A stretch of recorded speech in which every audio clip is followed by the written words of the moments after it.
Lecture du livre du prophète Ézéchiel. Ainsi parle le Seigneur Dieu. Je vais ouvrir vos tombeaux et je vous en ferai remonter, ô mon peuple, et je vous ramènerai sur la terre d'Israël. Vous saurez que je suis le Seigneur quand j'ouvrirai vos tombeaux et vous en ferai remonter, ô mon peuple. Je mettrai en vous mon esprit et vous vivrez. Je vous donnerai le repos sur votre terre.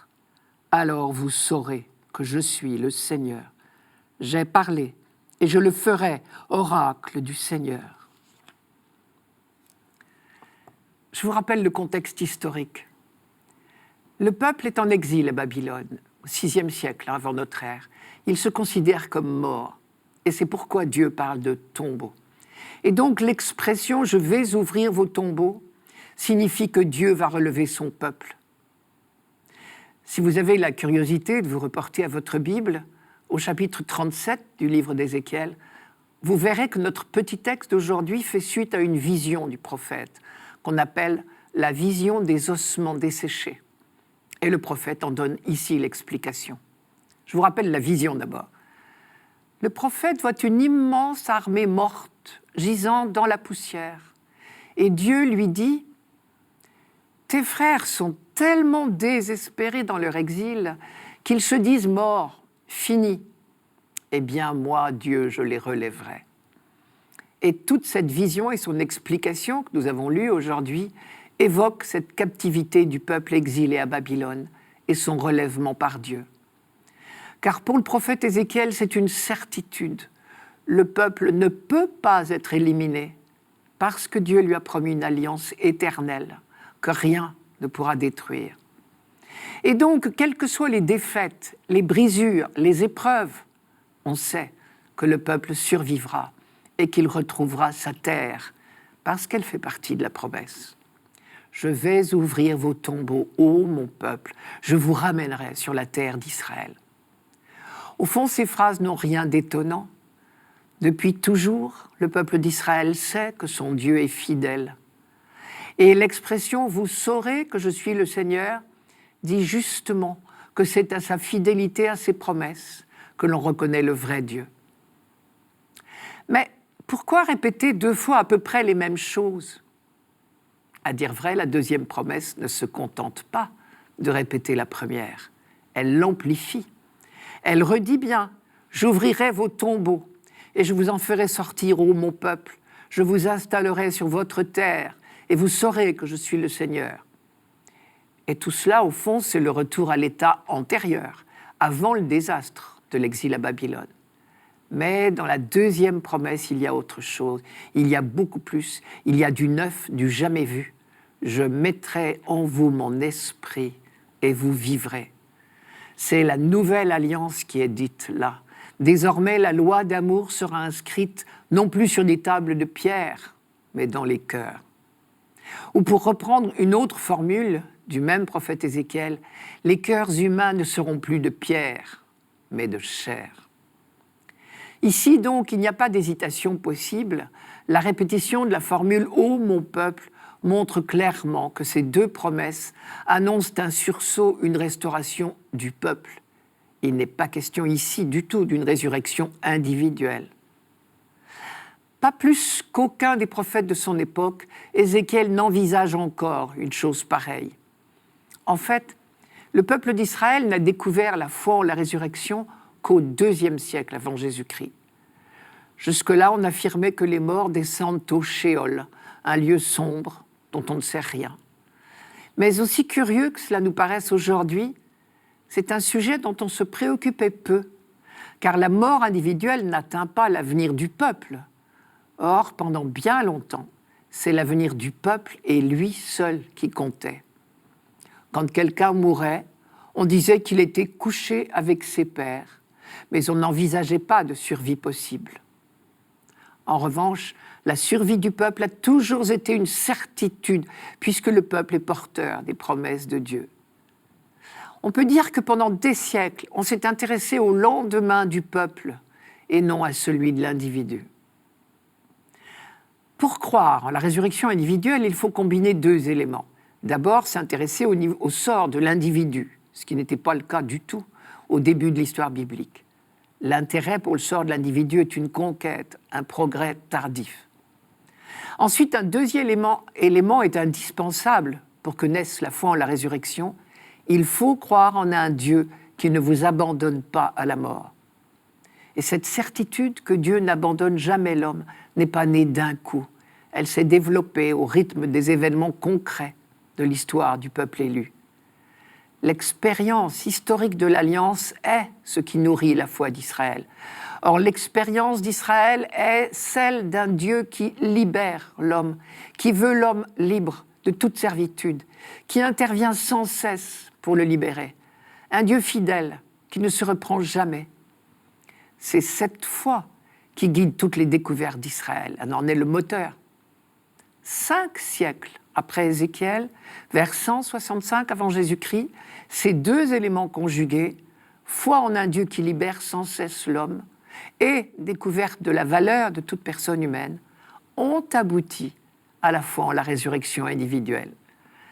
Et au terme de cette double évolution, il est apparu évident que Dieu libérera l'individu de l'esclavage le plus terrible, définitif, de la mort.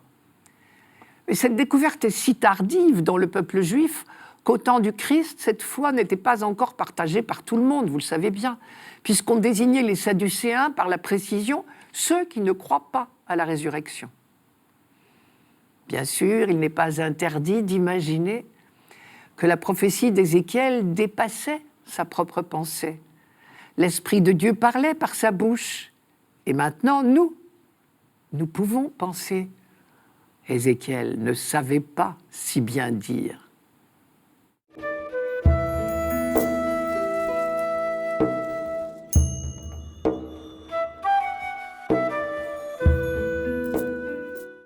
Psaume 129. Des profondeurs, je crie vers toi, Seigneur. Seigneur, écoute mon appel, que ton oreille se fasse attentive au cri de ma prière. Si tu retiens les fautes, Seigneur, Seigneur, qui subsistera? Mais près de toi se trouve le pardon, pour que l'homme te craigne. J'espère le Seigneur de toute mon âme, je l'espère et j'attends sa parole. Mon âme attend le Seigneur plus qu'un veilleur ne guette l'aurore. Oui, près du Seigneur est l'amour, près de lui abonde le rachat. C'est lui qui rachètera Israël de toutes ses fautes. Il y a dans le psautier un ensemble de 15 psaumes qui portent un nom particulier. Chacun d'eux commence par les mots « cantique des montées ». Et en hébreu, le verbe « monter » est employé pour dire « aller à Jérusalem en pèlerinage ». Le psaume 129 est donc l'un de ces cantiques des montées. Il était probablement chanté au cours de la cérémonie de la fête des tentes, à l'automne, et probablement pendant une cérémonie pénitentielle. Et c'est pourquoi le vocabulaire de la faute et du pardon est relativement important dans ce psaume. Si tu retiens les fautes, Seigneur, qui donc subsistera? Le pécheur qui parle ici et qui supplie certains déjà d'être pardonnés, c'est le peuple, qui reconnaît à la fois l'infinie bonté de Dieu, son inlassable fidélité et l'incapacité foncière de l'homme à répondre à l'alliance. Ces infidélités répétées à l'alliance sont vécues comme une véritable mort spirituelle. Des profondeurs, je crie vers toi. Mais ce cri s'adresse à celui dont l'être même est le pardon. C'est le sens de l'expression « près de toi est le pardon ». Dieu est amour et il est don, c'est la même chose. Or, le pardon n'est pas autre chose, c'est le don par-delà. Pardonner, c'est continuer à proposer une alliance, un avenir possible, au-delà des infidélités de l'autre. Rappelez-vous l'histoire de David. Après le meurtre du mari de Bethsabée par le roi, le prophète Nathan lui avait annoncé le pardon de Dieu avant même que David ait eu le temps d'exprimer la moindre parole de regret, ni le moindre aveu. Curieusement, cette idée que Dieu pardonne toujours n'est pas du goût de tout le monde. Mais pourtant, incontestablement, c'est l'une des affirmations majeures de la Bible, et ce, dès l'Ancien Testament. Et Jésus reprend avec force le même enseignement. Par exemple, dans la parabole de l'enfant prodigue, chez Luc, au chapitre 15.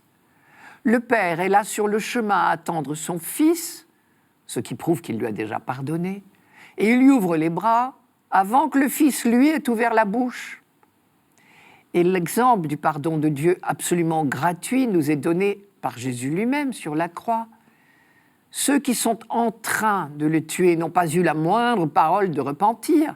Et pourtant, il dit, « Père, pardonne-leur, ils ne savent pas ce qu'ils font. » Et c'est dans son pardon, précisément, nous dit la Bible, que Dieu révèle sa puissance. Cela encore, c'est une des grandes découvertes d'Israël.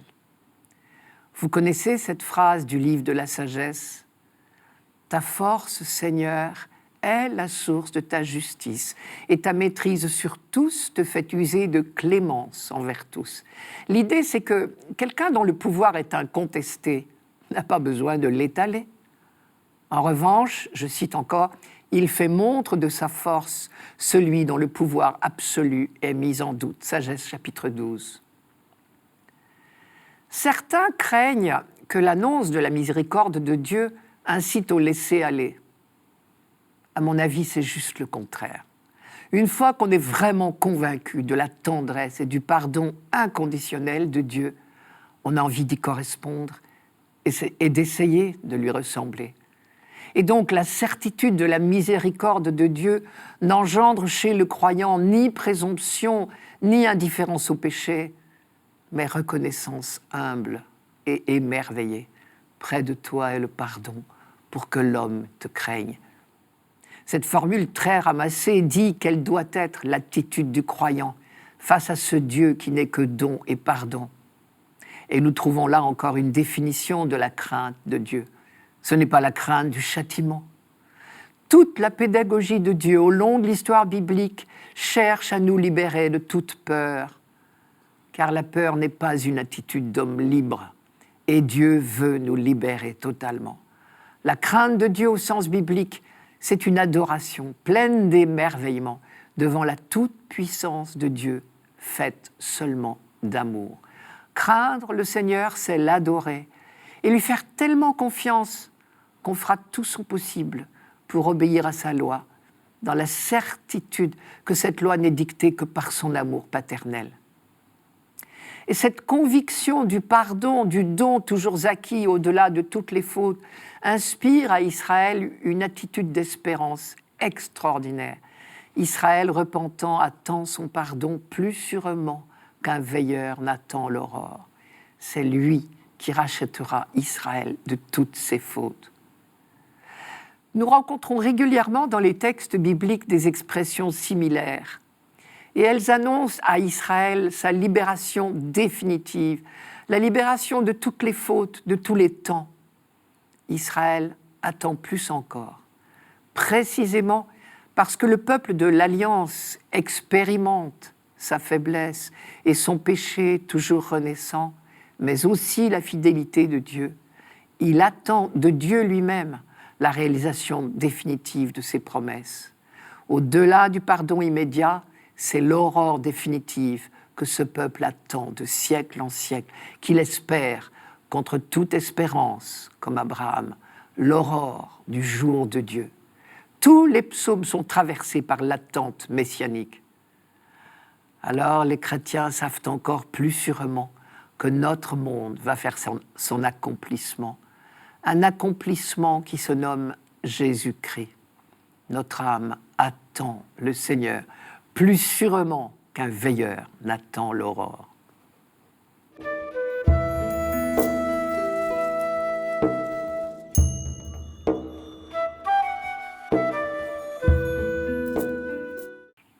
Lecture de la lettre de saint Paul apôtre aux Romains.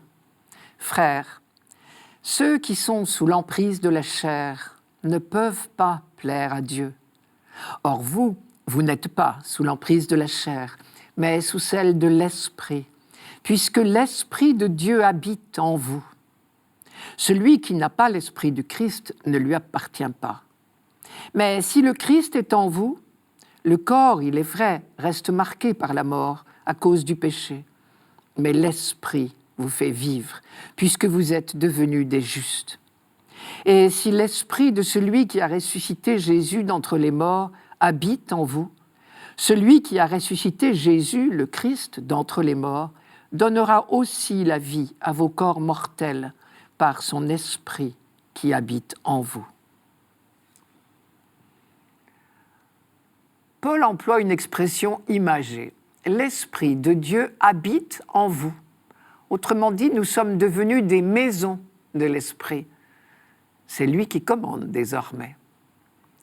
Il serait intéressant de se demander, dans tous les secteurs de notre vie, personnelle et communautaire, qui est au poste de commande? Qui est le maître de maison chez nous? Ou si vous préférez, quel est notre objectif? Qu'est-ce qui nous fait courir, comme on dit? D'après Paul, il n'y a pas 36 solutions. Ou bien nous sommes sous l'emprise de l'esprit, c'est-à-dire que nous nous laissons guider par l'esprit, ou bien nous ne nous laissons pas inspirer par l'esprit. Et c'est ce qu'il appelle être sous l'emprise de la chair. Être sous l'emprise de l'esprit, on voit bien ce que cela veut dire. Il suffit de remplacer le mot « esprit » par le mot « amour ». Et dans la lettre aux Galates, Paul explique ce que sont les fruits de l'esprit. Je cite « joie, paix, patience, bonté, bienveillance, foi, douceur, maîtrise de soi ». En un mot, l'amour décliné selon toutes les circonstances concrètes de nos vies. Il s'agit bien des circonstances concrètes. Pour Paul, la vie selon l'esprit ne veut pas dire la tête dans les nuages. Paul est l'héritier de toute la tradition des prophètes. Or, tous affirment que notre relation à Dieu se vérifie dans la qualité de notre relation aux autres. Et les prophètes ont toujours des mots très durs pour ceux qui croient plaire à Dieu par des cérémonies magnifiques, pendant que des pauvres meurent de faim ou de chagrin à leur porte. Une fois définie la vie selon l'esprit, ce qui veut dire tout simplement la vie selon l'amour, on déduit très facilement ce que Paul entend par vie selon la chair. C'est le contraire, c'est-à-dire l'indifférence ou la haine.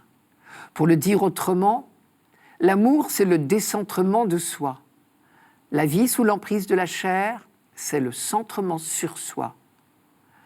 Ma question de tout à l'heure, qui commande ici, se transforme alors en qui est le centre de notre monde?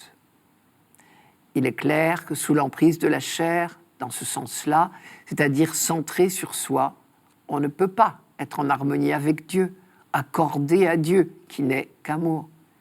Sous l'emprise de la chair, on ne peut pas plaire à Dieu, dit Paul. Au contraire, le Christ, lui, est le Fils bien-aimé, en qui Dieu se complaît. C'est-à-dire qu'il est en harmonie parfaite avec Dieu, précisément parce que le Christ, lui, n'est qu'amour. Dans ce sens, le récit des tentations que nous avons lu pour le premier dimanche de Carême était saisissant. Vous vous souvenez, c'est au chapitre 4 de Matthieu. Il nous montre Jésus centré uniquement sur Dieu et sur la parole de Dieu. Il refuse résolument de se centrer sur sa faim, ni même sur les besoins de sa mission de Messie. Je vous rappelle le texte. Première tentation, après 40 jours de jeûne, Jésus a faim. La tentation n'est pas là, bien sûr. Avoir faim, au bout de 40 jours de jeûne, c'est normal. C'est même plutôt bon signe. La tentation, c'est d'exiger de Dieu un miracle pour son bénéfice personnel. C'est de se prendre pour le centre du monde, si j'ose dire. Ordonne à ces pierres de devenir des pains, lui susurre le tentateur, le diviseur. Mais Jésus préfère mettre la parole au centre du monde et de sa vie. L'homme ne vit pas seulement de pain, mais de toute parole qui sort de la bouche de Dieu. Le fruit de l'esprit, c'est la maîtrise de soi, la patience, dit Paul. Deuxième tentation, jette-toi du haut du temple, Dieu sera bien obligé de te protéger.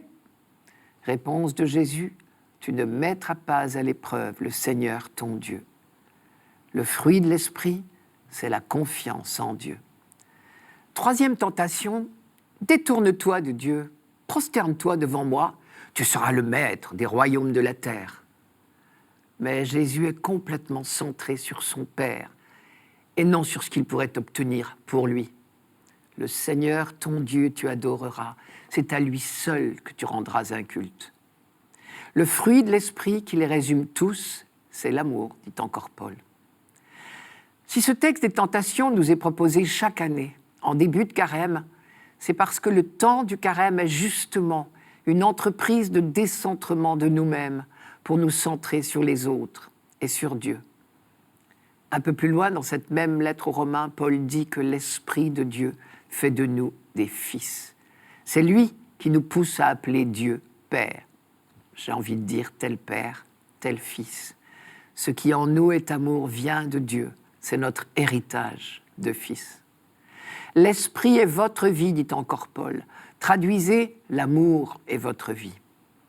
D'ailleurs, nous savons tous d'expérience que seul l'amour est créateur. Tandis que ce qui n'est pas amour ne vient pas de Dieu. Et parce que cela ne vient pas de Dieu, c'est voué à la mort. Et la très bonne nouvelle de ce texte d'aujourd'hui, au fond, c'est que tout ce qui est en nous, amour, vient de Dieu et donc ne peut mourir. Comme dit Paul, celui qui a ressuscité Jésus d'entre les morts donnera aussi la vie à vos corps mortels par son esprit qui habite en vous.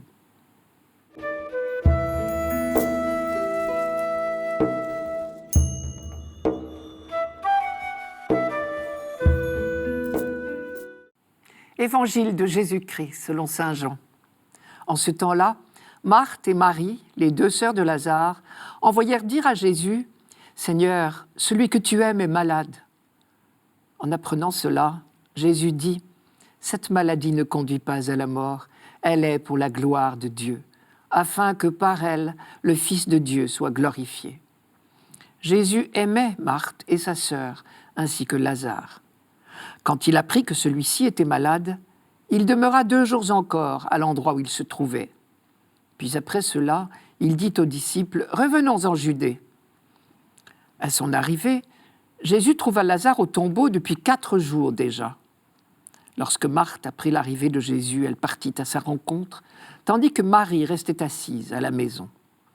Marthe dit à Jésus « Seigneur, si tu avais été ici, mon frère ne serait pas mort. Mais maintenant encore, je le sais, tout ce que tu demanderas à Dieu, Dieu te l'accordera. » Jésus lui dit « Ton frère ressuscitera. » Marthe reprit « Je sais qu'il ressuscitera à la résurrection, au dernier jour. » Jésus lui dit « Moi, je suis la résurrection et la vie.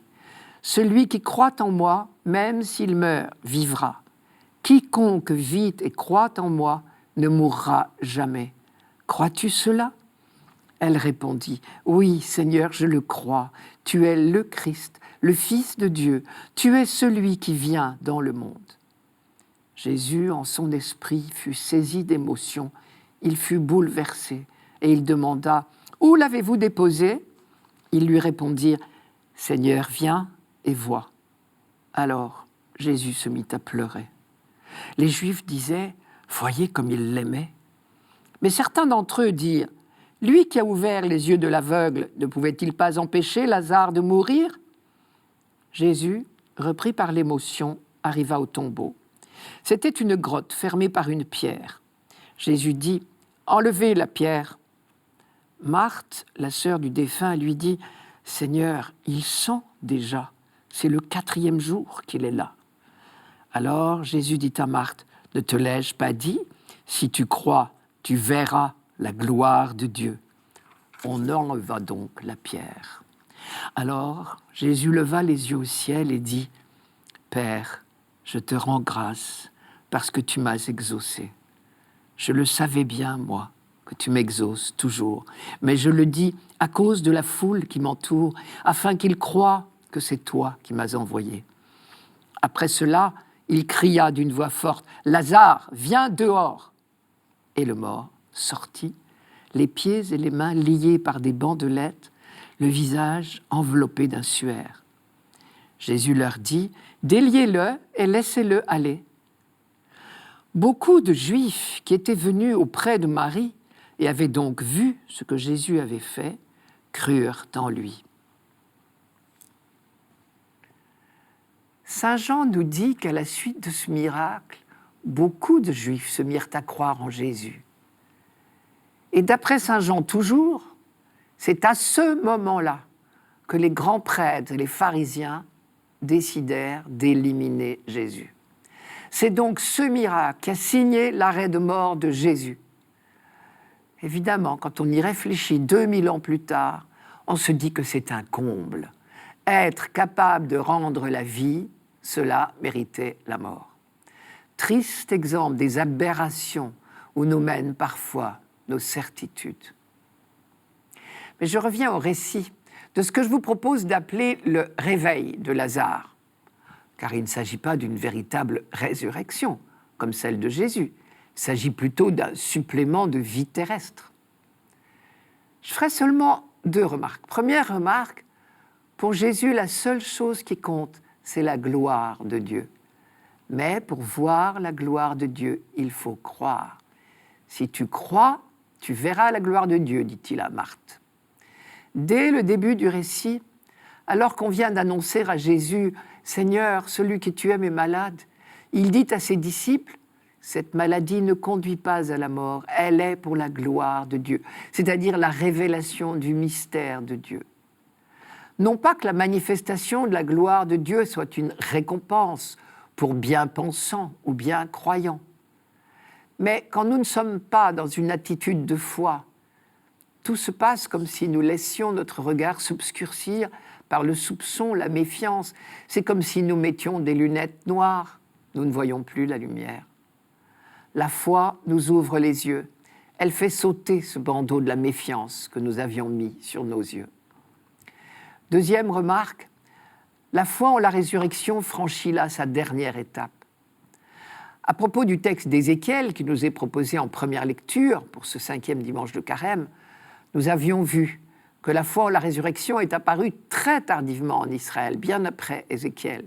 Elle n'est affirmée très clairement qu'au IIe siècle avant Jésus-Christ, à l'occasion de la terrible persécution du roi grec Antiochus Épiphane. Et à l'époque du Christ, elle n'est même pas encore admise par tout le monde. Marthe et Marie, visiblement, font partie des gens qui y croient.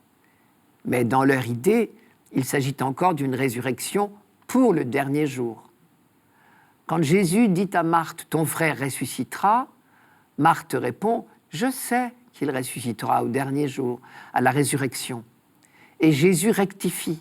Il ne parle pas au futur, il parle au présent. « Moi, je suis la résurrection et la vie. Tout homme qui vit et croit en moi ne mourra jamais. Celui qui croit en moi, même s'il meurt, vivra. » À l'entendre, on a bien l'impression que la résurrection, c'est pour tout de suite. Je suis la résurrection et la vie. Cela veut dire que la mort, au sens de séparation de Dieu, n'existe plus. Elle est vaincue dans la résurrection du Christ. Avec Paul, les croyants peuvent dire « Mort, où est ta victoire ? Non, rien désormais ne nous séparera de l'amour du Christ, même pas la mort. »